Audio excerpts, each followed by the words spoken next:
Hi everyone.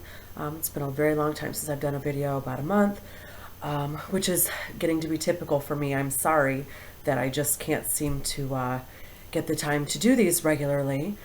But I'm going to try this week to maybe catch up a little bit and talk about a few things that have been very prevalent. Uh, I've noticed on my Instagram and a couple other places online. I don't get too involved with stuff online, as many of you know that. I have a tendency to stay out of things and just let people talk because it's their opinions and they're totally valid. So I'm just not a big drama person. So, but one of the things I wanted to talk about was a lot of people have issues with me posting photographs of my workings online. So, and there's a few things I want to talk about that can dispel this. So the idea is that when people are viewing these photographs online, that there are some people out there that have some ability and some intent of malice towards me or my workings, the photographs of the workings, who which are kept completely anonymous, by the way. So there is no way for anybody viewing it to actually know who it's for. That they can sort of project energy to these and interfere with the workings. So one is I often post photographs of workings after they're done. And sometimes I post photos from years ago of workings that I've done.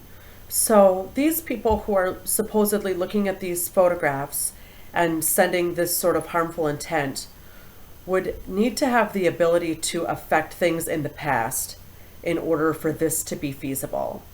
So, and if this were the case, then they should be able to take a photograph of anything in their past, any, say, a relationship or something that they're not happy with, and they should be able to change it if this is some type of power they possess. The second thing is that if it is a current photo, say I literally just took the photograph 5 minutes ago, and they somehow do possess this power, then my question would be, why aren't they watching, live footage of what's going on around the world, of current events, of all of the bombings that have taken place lately? Why aren't they watching live footage of this and trying to stop it?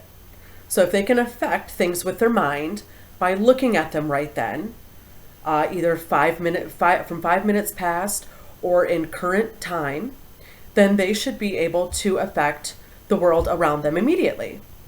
So I don't really believe people can do this. I don't believe it at all. So I'm going to take that really out of there. I think that's ridiculous, and it's really ludicrous that people are worried about that. So that's just not something that I really think is going on. And I think people are using that out of paranoia and as a way to sort of keep this, to keep the ideas of African spirituality, to hold them back as they have been for so long.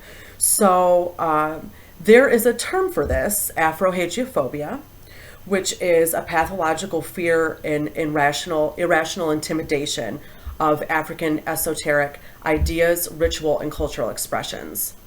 So and this happened through slavery, to where the slaves were not allowed to worship their own native deities and have their own native practices. They were often punished much worse for this than anything else they could commit. So a lot of them, went into hiding about it and were forced Christianity and Catholicism upon them by their owners. And as this happened, decades and decades and decades, and hundreds of years, what has happened is that a culture of people have become afraid of their own roots. So we are sort of being a proponent of this by saying we should not photograph these things, we should not talk about them, we should not discuss practices, you should not learn the practices. And I think that we are just really contributing to a whole other aspect of racism here. So I don't agree with people not showing their work. I think that's just a way for either frauds to take your money, because I have so many clients who are coming to me saying, "You are the first person who has ever sent me any photographs of any work. I paid this person $800 before and I never once saw a photograph." Ridiculous things like this. These are scam artists, you know. You should at least get you should get photographs for your work, a full report, correspondence as often as you need it, your questions answered as often as you need them answered. This is just this is how I operate. I make my work very public. I want people to learn by seeing.